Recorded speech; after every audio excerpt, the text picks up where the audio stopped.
Buenas noches, es el 7 de junio del 2013, mi nombre es Matthew Ogden y quiero darles a todos la bienvenida para participar en esta videoconferencia con el señor Lyndon LaRouche. Forma parte de nuestra serie semanal que ocurre las 8 de la noche, todos los viernes por la noche en larouchepac.com. Hoy en la noche en el estudio tenemos a Leandra Bernstein y Dennis Mason, ambos editores de El PAC TV, que le plantearán algunas preguntas al señor Lyndon LaRouche.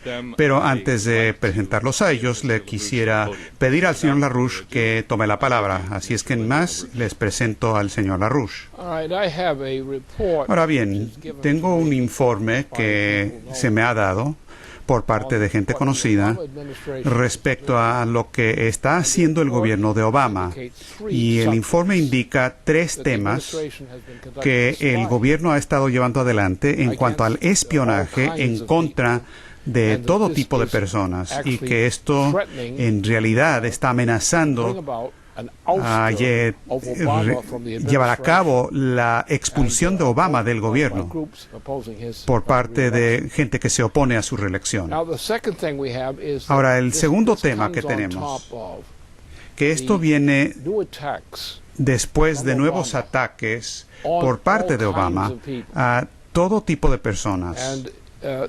Y es algo donde la rama ejecutiva no puede manejar la situación.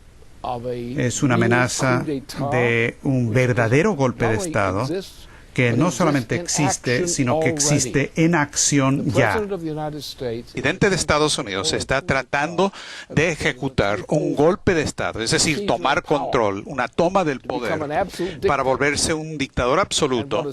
Y lo que está ocurriendo es, como muchos de ustedes ya saben, es que esta semana ha habido una revuelta en el Senado de Estados Unidos y otras partes del sistema que quieren que este señor se vaya ya, sacarlo del cargo. Ahora, si lo ven con más cuidado, hay una parte más profunda. La operación más profunda de la que forma parte Obama. Y él solamente forma parte, no hay que exagerar su importancia en la estructura. Es significativo, sí, representa esto, aquello, pero esa no es la cuestión fundamental. La cuestión es que se le ha permitido a Obama llegar a tal punto donde él tiene una dictadura total, personal, sobre casi todo el mundo. Y lo que pasó esta semana es que estaba pensando del Parlamento británico, pero hablando del Congreso de Estados Unidos, ha entrado en una revuelta. Y lo que está pasando es que este espionaje que Obama está llevando a cabo a nombre de la reina de Inglaterra, hay gente que ahora por eso y por otras causas que han estado amontonando, están listos para sacar a este bueno para nada de la presidencia de los Estados Unidos. Estamos al borde de eso. ¿Obama logrará volverse un dictador absoluto en Estados Unidos? No, no lo logrará, porque la que tiene ese cargo es la reina de Inglaterra. Él simplemente es un tonto útil. Pero si tiene éxito a nombre de ella, en lo que él está ejecutando, habrá una dictadura en Estados Unidos, una dictadura absoluta, y eso conducirá a una revuelta y sangre va a correr con eso. Entonces lo mejor es sacar a este tipo en el momento en que es altamente impopular. Bueno, quiero presentar ahora a Leandra Bernstein, que va a hacerle una pregunta al señor LaRouche, pregunta a la que se ha referido el señor LaRouche, que proviene de círculos institucionales en Washington, y algunos de los antecedentes que también se tiene que tomar en cuenta.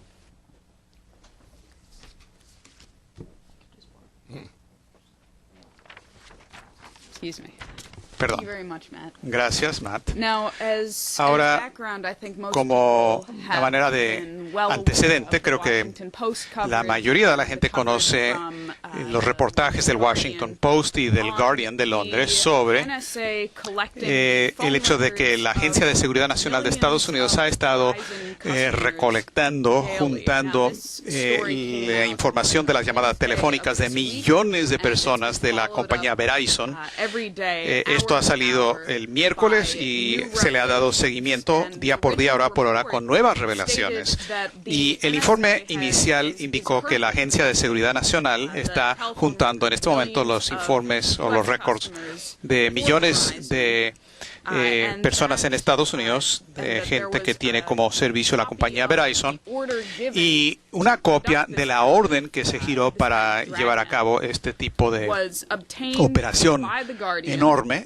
Fue algo que obtuvo el Guardian, algo que se le filtró, y en ese informe inicial se decía que la Corte de la FISA, la ley de vigilancia de inteligencia extranjera, le daba al FBI y al gobierno autoridad sin límite para obtener esta información por un periodo especificado, llamadas dentro de Estados Unidos y también entre Estados Unidos y otros países.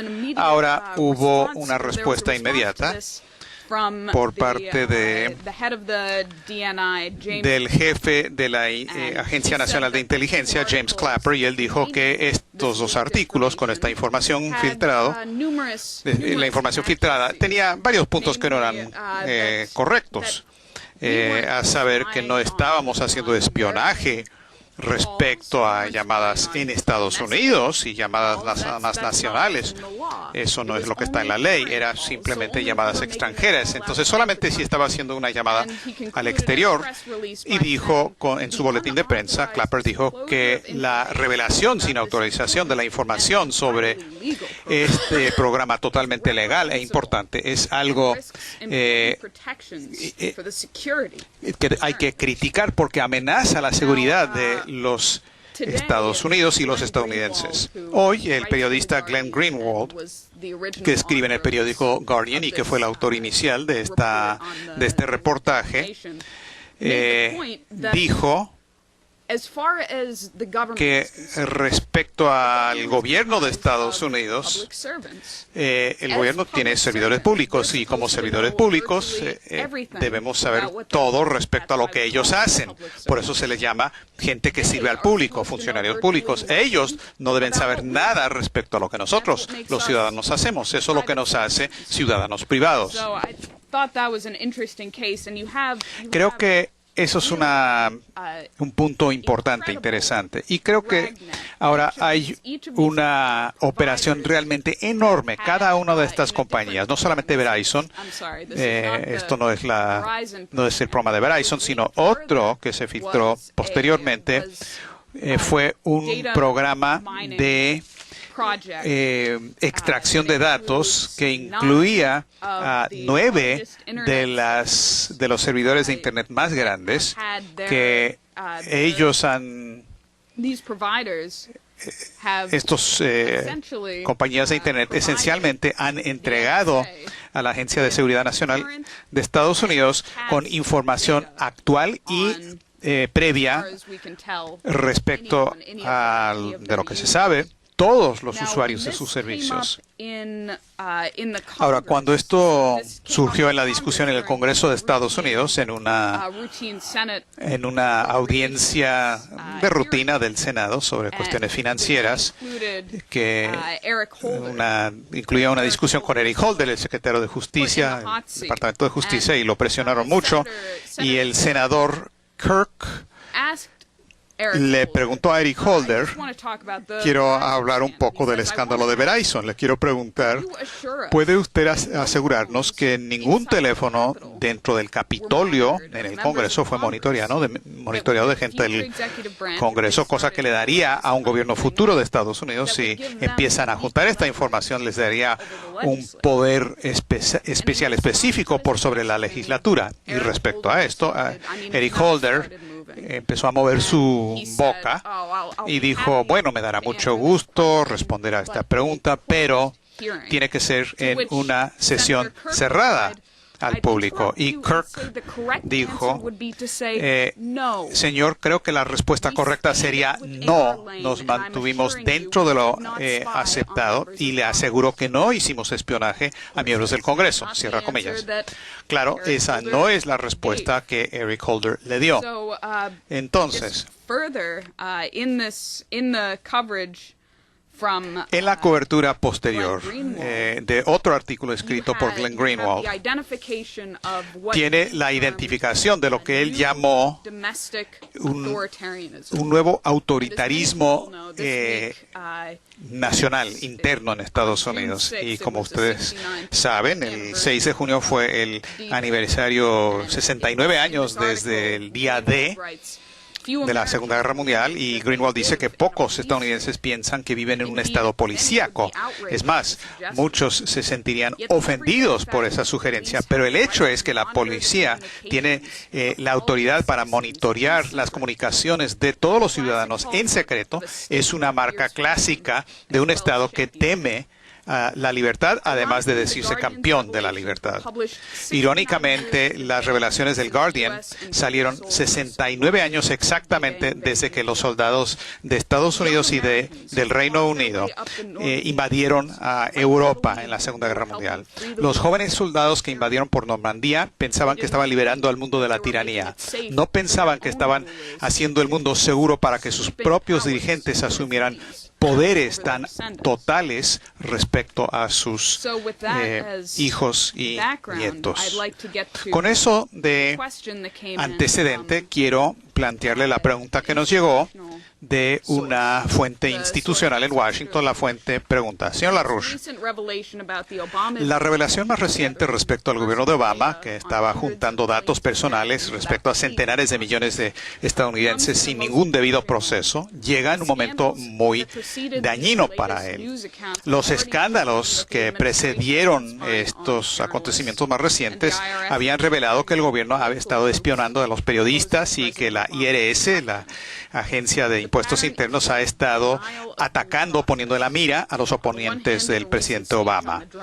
El patrón es uno de negar el proceso debido. Y por un lado, en un discurso reciente, el presidente Obama dijo que Estados Unidos está más seguro que en cualquier momento desde el 11 de septiembre. Sin embargo, ahora, para defenderse de este escándalo de espionaje, dijo que estas amenazas del terrorismo hacen necesario este espionaje. El presidente puede decir lo uno y lo otro a la vez. ¿Qué recurso quieren los estadounidenses? ¿Qué deberían hacer los congresistas? Hasta la fecha, el Congreso no ha tenido muchas ganas ni competencia para hacer algo respecto al montón de escándalos de la rama ejecutiva. Esperamos información todavía de Rápido y Furioso. ¿Cuál es su evaluación de este proceso?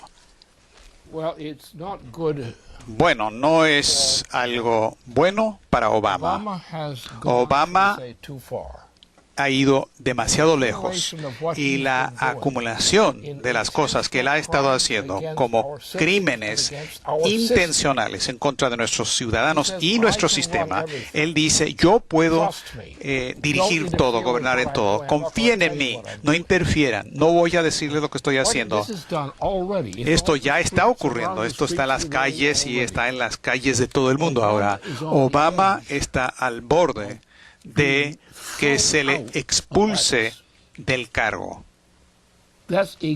Eso es exactamente lo que estamos recabando. Está a punto de que se lo expulse del cargo. Ahora, si ese acontecimiento tan deseable ocurre o no, no es algo que se ha decidido hasta la fecha. Pero si se ve lo que ha ocurrido en el Senado, como parte de este intercambio. Ese intercambio indica que, no obstante que existen algunos disidentes que todavía quieren encubrir lo que hace Obama, la mayoría del Senado está a favor de hacer una limpieza en Washington ahora. Ha llegado el momento en que el proceso que se utiliza constitucionalmente para sacar un presidente del cargo, cosa que ocurrió en los 1970s, hay que darle el mismo tratamiento, pero con una pateada adicional a Obama. Es algo que está por ocurrir.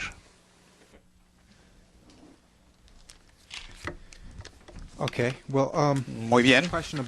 Una pregunta respecto a los nombramientos recientes como jefe de Seguridad Nacional de Susan Rice y del nombramiento como embajadora de las Naciones Unidas de Samantha Power. Ambas son proponientes de la doctrina de responsabilidad por proteger, que, como vemos con la política de los rescates, que es la política financiera del imperio, aquí responsabilidad por proteger es la política estratégica y militar del imperio. Esto fue planteado a principios de este siglo por Tony Blair y luego George Soros lo promovió también en un artículo del 2004 en la revista Política Exterior. Soros dijo, y el artículo se llama La soberanía del pueblo, él dijo, la soberanía es un concepto anacrónico que se origina en los tiempos pasados cuando la sociedad consistía de gobernantes y sujetos y no ciudadanos. Se volvió la piedra angular de las relaciones internacionales con el Tratado de Westfalia de 1648. Los gobernantes de un Estado soberano tienen una responsabilidad por proteger a los ciudadanos del Estado. Cuando no lo hacen, la responsabilidad se transfiere a la comunidad internacional. Cierra comillas. Y luego sigue. Si los gobiernos abusan de la autoridad que los ciudadanos les confían, los ciudadanos no tienen ninguna oportunidad para corregir tales abusos, se justifica la interferencia extranjera. Especificando que la soberanía se basa en el pueblo, la comunidad internacional puede penetrar las fronteras de los estados nacionales. En un foro del 2004, Power hizo comentarios sobre un libro que ella escribió del 2003, donde dice que mi libro y mi investigación era algo que no se podría haber mantenido en el mercado libre si no hubiera recibido una beca, dinero de George Soros y el Instituto de la Sociedad Abierta. Acuérdense que en el 2000 Soros juntó unos $60,000 para la campaña de Obama al Senado de Estados Unidos. Y Power fue parte del equipo de Obama cuando estuvo en el Senado. Ahora, por un lado tenemos a Samantha Power y por otro lado tenemos a Susan Rice. Hemos visto en el caso de Benghazi y todos los puntos de discusión, pero hay que acordarnos también a fines de los 90 había atrocidades en África cuando ella era secretaria de Estado para Asuntos Africanos. Bombardearon a una planta farmacéutica en Sudán, sacaron a 1 millón de refugiados de la región de los Grandes Lagos en África por los ejércitos de Uganda y Ruanda, y ella dijo, bueno, ellos saben cómo hacer esas cosas, nosotros tenemos que hacer caso omiso de eso nada más. Ahora, los neoconservadores están muy contentos con estas dos damas que van a entrar al gobierno de Obama. McCain dio un discurso donde dijo cosas locas sobre Siria, donde él tiene grandes esperanzas para el equipo de Rice y de Powers, especialmente porque Power tuvo gran responsabilidad en tumbar a Gaddafi. Así es que me gustaría, por favor, que aborde este factor en la situación estratégica respecto a estos nombramientos en el gobierno de Obama. Creo que probablemente habría que minimizar el significado de eso. Ahora, yo he estado pronosticando por buen rato, por largo tiempo, y he tenido razón en todas esas ocasiones cuando he hecho un pronóstico público. Ahora, tomemos un caso. En 1968 yo emití un pronóstico donde dije que íbamos camino a un desplome, es decir, una depresión económica de verdad general de la economía de Estados Unidos. Eso ocurrió a principios del verano de 1971. Yo fui la única persona como pronosticador, como economista, que publicó un pronóstico sobre este tema del 61 hasta el 71. Ningún otro economista en Estados Unidos tuvo ningún pronóstico, sino pronósticos contrarios. Esto después de cosas que ocurrieron en ese año hubo un debate importante en la ciudad de Nueva York, donde se reunieron todo tipo de economistas, incluyendo economistas del Reino Unido, y todos fueron derrotados en el debate que yo tuve con ellos. Yo he tenido muchos incidentes de este tipo en el pasado, donde la gente comete errores con los pronósticos. Es que tratan de hacer pronósticos mecanicistas, toman factores mecánicos y no se dan cuenta que lo que pasa es que la mayoría de los virajes en la historia ocurren como sorpresas totales para la mayoría de la gente que están experimentando el proceso. Entonces, si uno va a pronosticar, no se hace en base a las tendencias estadísticas, no se hace caso omiso de eso, pero uno no pronostica en base a esas tendencias. Lo que ocurre es un proceso social donde la gente está convencida de que una cosa es verdad, pero resulta que no lo es. Pero ellos creen que es verdad. Ellos pueden dar citas de los principios y los expertos que les habían dicho que tal o cual jamás, nunca podría ocurrir o que absolutamente va a ocurrir. Y no obstante, la realidad reacciona de repente con haciendo caso omiso total de todos esos pronosticadores. Ahora, yo he estado en eso justamente desde que hice mis primeros pronósticos en 1968. Y eso salió bastante bien, porque los pronósticos que hice no los hago si no tengo certeza y sé cuándo estoy seguro y cuándo no. Pero si no sé de lo que estoy hablando, no hablo, me callo. Pero si sí sé, lo diré en el momento apropiado. Y estamos en tal momento. ¿Qué ha pasado ahora? No vean todos estos hechos. Olvídense de los hechos. Porque hay los hechos planteados y otros que no se han planteado, no se han dicho. Y los que no se han dicho siguen siendo no dichos. Y los que se han planteado se afirmaron. Entonces, ¿qué vale el pronóstico con eso? Si uno no puede distinguir entre las dos categorías, entre lo que uno debería reconocer y lo que uno no reconoce. Y ahora estamos en tal situación, y lo puedo decir con precisión en esos términos, que hemos llegado a un momento donde este Obama ha abusado de manera brutal, ha abusado del poder y a la economía de los Estados Unidos y de los ciudadanos. De todas maneras, es peor que el presidente anterior, que era un holgazán de primera, que era un matón de primera. No era muy inteligente, pero era una persona terrible. Ahora, estamos en ese tipo de situación donde la gente está diciendo, y se vio en el Congreso esta semana, ¿qué pasó? De repente hubo una revuelta dentro del Senado en contra de esta operación. De repente una revuelta. Estaban sentados ahí, callados, escuchando todas estas tonterías, y de repente, ¡boom!, las cosas cambiaron. Y empezó el motín. ¿Qué? ¿Qué están haciendo? ¿Qué nos estás haciendo? ¿Estás haciendo esto? Y eso es lo que se escuchaba en el Congreso. También vimos un reflejo de eso del Reino Unido, donde voces dentro de Gran Bretaña, voces de alguna importancia, hicieron observaciones parecidas. Lo que ha pasado es que Obama nunca era bueno, nunca realmente era alguien que la gente quería mucho, pero la gente le tenía miedo. Y cuando gente importante le tiene mucho miedo a lo que un pillo como él puede hacer, y Obama hizo cosas muy burdas para intimidar a la gente, sí, algunos senadores trataron de encubrir lo que hizo Obama, pero la mayoría no lo hicieron. Entonces se ha llegado a un punto donde las cosas han madurado, donde Obama está por ser echado por las salidas de la Casa Blanca.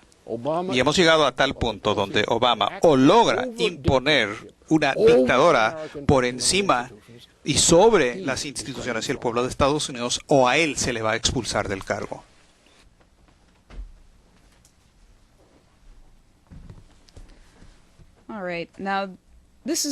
Bien, ahora esta es una pregunta que ha surgido como resultado de unas reuniones que tuvimos sobre la ley Glass-Steagall y el material publicado sobre la naturaleza de la ley Dodd-Frank. Y lo que ha estado ocurriendo es que en algunos casos ha habido una respuesta positiva al hecho, positiva en el sentido de que la gente está muy preocupada por el hecho de lo que revelamos, que Dodd-Frank le impone a Estados Unidos un sistema internacional de llamados rescates internos, y la ley Dodd-Frank todavía es el gran ejemplo que están utilizando otros regímenes de rescate interno que se están preparando en estos mismos momentos en la Unión Europea y en otros lados. Ahora, aunque por un lado hemos tenido respuestas asombradas de reconocimiento de lo que dijimos, también han habido reacciones de resistencia. En particular, hubo una reunión en Washington esta semana donde se nos pidió a nosotros, no de manera muy cordial, que nos fuéramos de la oficina del congresista, porque insistimos de que las implicaciones del apartado 2 de Dodd-Frank significaría la muerte de millones de estadounidenses por las condiciones económicas que se impondrían, y este asesor del congresista no quería ni saber de eso. No, eso no es cierto, no puede ser cierto. Lo que usted está diciendo es exageradísimo. Esa fue una respuesta. Otra respuesta que vino de un representante de la AFL-CIO en un congreso esta semana fue que el apartado 2 de Dodd-Frank es de hecho algo bueno, porque en el 2008, cuando se desintegró el sistema financiero, era necesario apuntalarlo. Entonces no era cuestión si el gobierno debería actuar o no, sino cómo actuar. Y esta persona respondió diciendo que la gran pregunta en este momento es si el apartado 2 se va a utilizar o no bajo condiciones de la insolvencia de uno de los grandes bancos, si se utilizará o no. Y existe una vulnerabilidad si se utiliza, porque involucra resolución bancaria, de reorganización bancaria internacionalmente, y la cuestión es si otros países utilizarán las mismas autorizaciones, y esa es una vulnerabilidad, dijo. Y luego dijo que si otro gran banco se hunde y no tuviéramos el apartado 2 para resolver la situación, significaría daño severo a la democracia. Ahora, una respuesta adicional, porque lo que quiero decir aquí ahora, estas son reacciones que son mentiras. La gente claramente está mintiendo.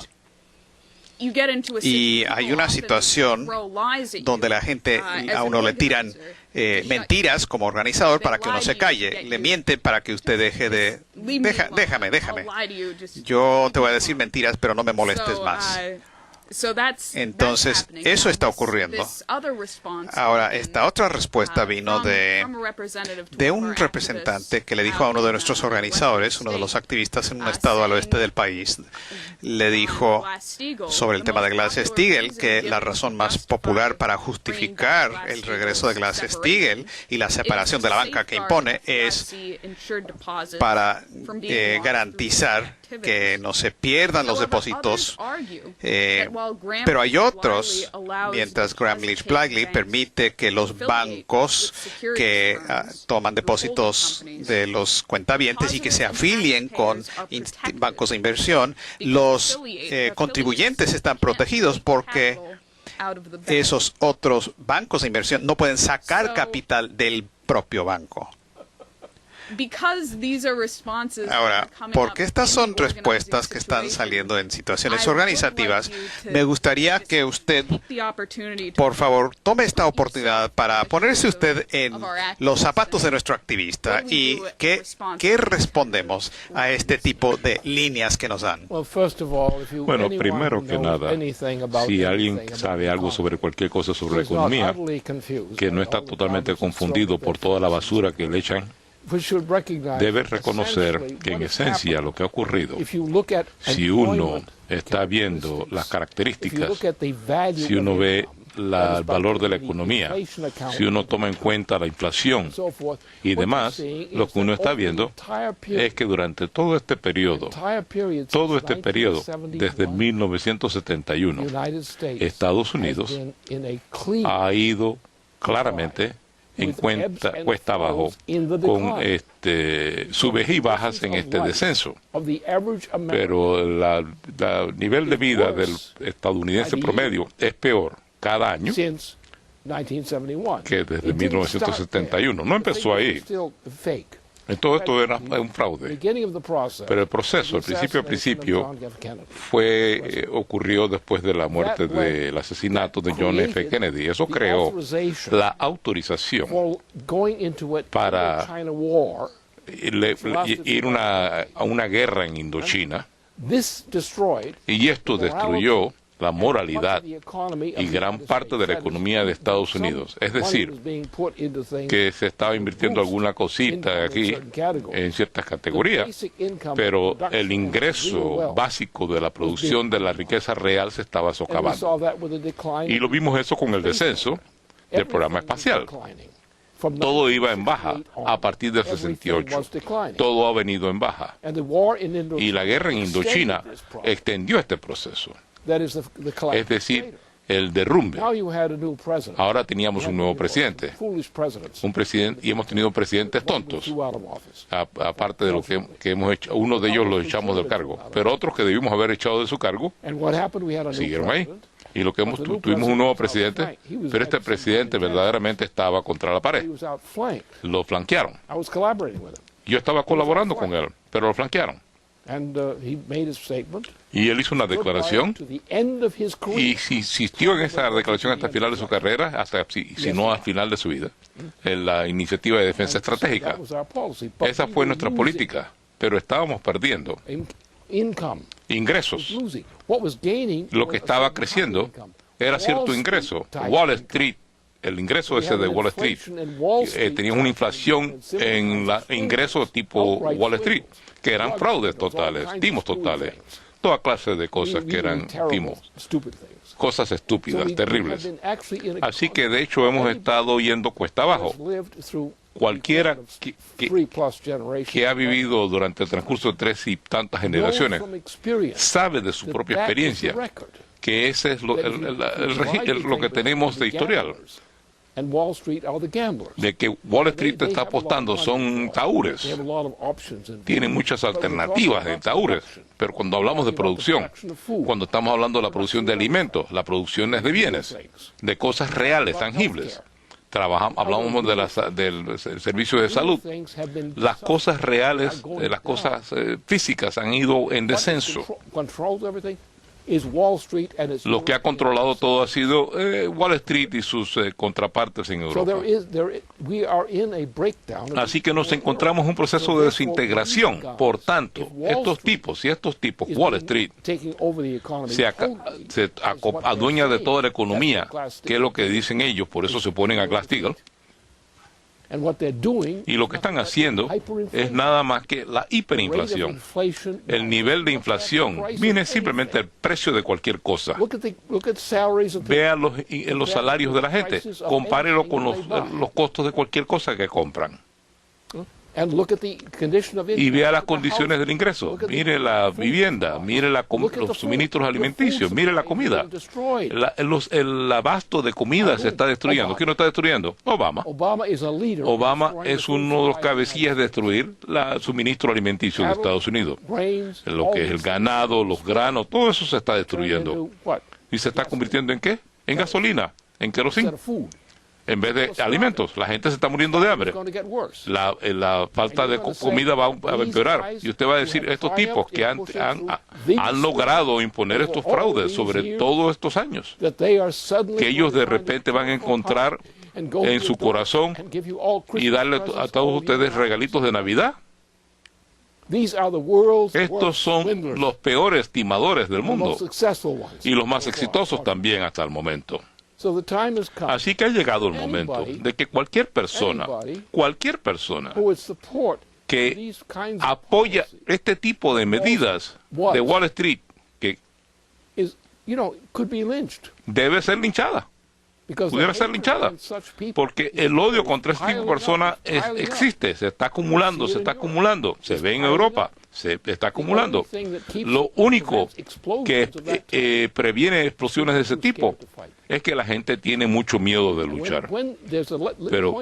Pero llega un momento en el tiempo cuando el temor del peligro de pelear y el sentido de separación si uno no lucha cambia toda la dirección del asunto. Y esa es la situación en la que nos encontramos ahora. La raza humana, o vamos a entrar a algo peor que el sistema nazi, que es lo que amenazamos. Esto es lo que esto significa. Dodd-Frank significa eso.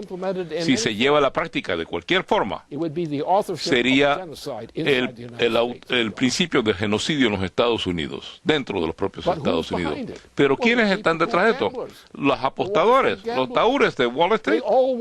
Todos ellos quieren que vengan los ingresos de las apuestas. A ellos no les importa a la gente cuál es ellos no piensan en términos de la salud del pueblo, ellos están pensando en términos de su dinero. Y su dinero para mí. A ellos no les importa nada a la gente. Y no están listos para hacer nada por la gente. La pregunta entonces es que a veces la justicia nos impone una pena a los que abusan. Ha llegado el momento. Yo no creo que ninguno de nosotros que estamos faltos de agallas, que no somos faltos de agallas y que somos cuerdos, vamos a entregar nuestras vidas por el Wall Street. Bueno, en cuanto al tema de la crisis, tengo una pregunta sobre la agricultura y los recursos, la política verde. Nosotros fuimos a una audiencia del Congreso sobre la ley de combustibles renovables, cuando se le estaba interrogando a un funcionario de la Casa Blanca, cuando le preguntaban cuándo se iba a levantar esta política, ya que tiene un efecto directo sobre el suministro alimenticio, y no hubo ninguna respuesta. El congresista siguió insistiendo de que si había alguna pauta, una base, donde de repente se suspende la producción de combustibles para darle comida a la gente, para decir que hay que suspender esto. Y el funcionario dijo que no hay ninguna pauta, no hay tal cosa. Así que cuando llega el momento de la hora, no hay ninguna protección para salvar a la gente de la inanición o para proteger el suministro alimenticio que se está convirtiendo en etanol. Eso es muy claro. Pero hay otro aspecto que no es tan claro, que representa, que yo veo como una política de agresión contra la tierra. El proceso de la producción de maíz es un proceso biológico intenso, lo que ocurre en la producción de maíz. Y hemos tenido tierras muy fértiles en este país, pero hemos estado desgastando ese recurso de forma acelerada, porque estamos creando estos cultivos en base de lo que genera dinero. Así que eso nos crea una situación donde se hace más difícil tener una cosecha abundante. No toma en cuenta extremos en el clima, cosas por el estilo. Por tanto, nos encontramos al borde, no solamente de sacrificar la alimentación para nosotros mismos en nombre de los mercados, en vez de atender a la gente, pero también estamos sacrificando a nuestra posteridad. Junto con esto, tenemos el caso, por ejemplo, en Iowa, donde estaban excavando para sacar agua, para pozos de agua para agricultura. En vez de bajar a 150 pies para encontrar agua, tuvieron que bajar a 900 pies. Y aún ahí no fueron muy exitosos. Así que tuvieron que abandonar el esfuerzo de cavar estos pozos. Así que los complejos de agua subterránea son complejos en esa zona. Los pozos cercanos están yendo bien, pero los geólogos y los agricultores están muy preocupados de que ya no hay agua subterránea. Un agricultor dijo que no podía encontrar agua para sus chiqueros, así que canceló sus planes para criar puercos. Tenemos otras compañías de puercos que han tenido sus pozos que se han secado. Algunos agricultores han tenido que acarrear el agua. Algunos han tenido que bombearla de otras partes, pero entienda que esto es en el oeste, que esta es una parte árido, pero también lo estamos viendo en el este, que no ha sido árido. Tenemos la capacidad, en principio, para resolver esos problemas. Tenemos en el caso de la tierra, podemos hacerlo. No es algo verdaderamente que sea algo redituable para Monsanto y demás, pero sí aumenta la producción. En cuanto al asunto del agua, tenemos el plan de Noahuapa para resolver ese problema. Y tenemos el proceso de desalación para lograr agua fresca. Pero estas son crisis que no son crisis que la raza humana no puede abordar, sino parece ser que la verdadera crisis es que quieren matarnos a todos. En términos de una respuesta normal a un desastre en estas zonas, si usted simplemente va a hacer eso, va a fracasar. Va a tener que regresar a una política a favor del pueblo. Primero que nada, debido a la degradación, vamos a tener que cancelar toda la conversión de alimentos en combustibles, toda la comida. La transformación de la comida en combustible, eso hay que acabarlo. Eso es lo primero, porque si uno no hace eso, no está en serio. Y cualquiera que no hace eso es un criminal, moralmente criminal. Por tanto, vamos a cerrar la gente, los que andan metidos en esta cuestión de conversión de combustibles. Tenemos un problema más profundo, sin embargo. Cuando está hablando de este proceso de excavar estos pozos profundos, lo que estamos hablando de la estupidez, la criminalidad, que esto ha sido creciendo durante la mayor parte de un siglo. Desde los 1970 y especialmente los 1980, a finales de 1980, cuando llegó George H.W. Bush a la presidencia y posteriormente el hijo 2 veces en la presidencia y entonces ahora este vago Obama. Piensen cuánto tiempo es eso. Cada uno de ellos ha tenido 4 años por cada periodo y es a lo largo de ese periodo que los recursos de los Estados Unidos, que era rico en aquella época en estas categorías, ahora ya no existen casi. Así que no vamos a poder salir ahí con una bomba y bombear el agua que necesitamos, porque ya no hay agua suficiente. Hay otros métodos que podemos aplicar, pero ellos implican ciertas tecnologías que tenemos a la mano. Podemos hacerlo, pero requiere abandonar la tecnología verde que va a destruir a los estadounidenses. Lo que va a matar a los estadounidenses es la tecnología verde. Siempre y cuando los verdes son los triunfantes en violar a la economía, destruir la productividad, entonces no tenemos la menor posibilidad. Estamos condenados a morir. Entonces, ¿cuál es la tecnología verde? ¿De dónde salieron los verdes? Yo sé de dónde vino. Yo sé los nombres de las personas que los crearon. Y todos eran criminales. Yo le he estado dando seguimiento a eso nuevamente durante casi 50 años, cómo se creó esta política. Y durante 50 años hemos estado destruyendo al mundo con esta mentalidad. Lo que tenemos que hacer ahora es sencillamente sacar a estos sinvergüenzas del poder y su política es una emergencia nacional. Eso es lo que representa para Estados Unidos. Tenemos que hacer unos cambios radicales rápidamente para que la gente se mueva. No solamente podemos meter unas cuantas gotitas de agua en un pozo profundo, sino que hay que crear cierta aumento en el agua. Podemos hacerlo, pero tenemos que acabar con esta tontería verde para hacerlo. También tenemos que emplear a la gente de una forma mejor, no en trabajo por hacer trabajo y ese tipo de tontería. Hemos llegado al momento en que Estados Unidos ha sido arruinado. De hecho, ha sido arruinado, desde el asesinato de John F. Kennedy. Estados Unidos ha ido en descenso desde el asesinato de John F. Kennedy.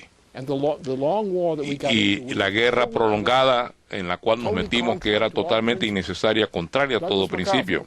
Que Douglas MacArthur, tal vez el genio militar más grande que hemos tenido en este siglo, en el siglo pasado, advirtió en contra de esto. Entendíamos. Truman no servía para nada, ese es un hecho. Pero lo que hicimos, lo aceptamos, lo aguantamos, y lo que hicimos fue adoptar una opción termonuclear. Le dejamos caer, arrojamos bombas atómicas sobre Japón. No era necesario, y ya Japón estaba derrotado. Dejar caer esas dos bombas sobre Japón no tuvo nada que ver con ganar esa guerra, al contrario. Entonces nos hemos estado moviendo en una orientación que son de guerras innecesarias. Usted ya no puede librar una guerra. Si alguien empieza a ir a una guerra hoy en día, está loco de remate. Está mentalmente muerto porque no sabe lo que está haciendo. La única clase de guerra que estamos en un conflicto termonuclear ya. Si tratáramos de forzar cualquier guerra, digamos en la región del Oriente Medio, como en esta situación de Siria, si usted trata de impulsar una guerra de que alguien se mete lo suficiente estúpido y cae en ese tipo de trampa, o algo parecido, vamos a ir a una guerra termonuclear, a una crisis termonuclear. Sería una guerra termonuclear. Y los principales expertos militares lo saben. Pero ¿qué es lo que está ocurriendo? Este gobierno que tenemos en Estados Unidos está impulsando eso. Los británicos lo están haciendo de forma más obvia todavía. Tenemos a gente como Dempsey y demás que están advirtiendo en contra de esta tontería. Pero no estamos muy lejos de la amenaza de una guerra termonuclear. Y una guerra termonuclear va a durar como 1 hora. Y ya se acabó el asunto.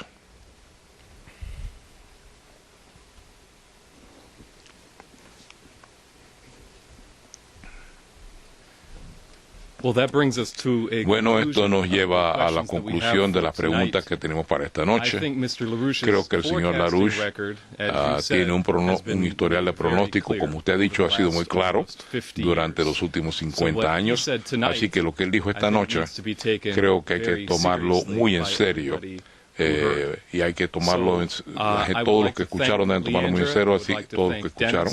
Quisiera darle las gracias a Leandra, a Dennis por incorporarse a nosotros en el estudio hoy. Quiero darte las gracias, Lynn, por todo lo que has dicho, y le estoy dando las gracias a todos los que han visto este programa. Muy buenas noches.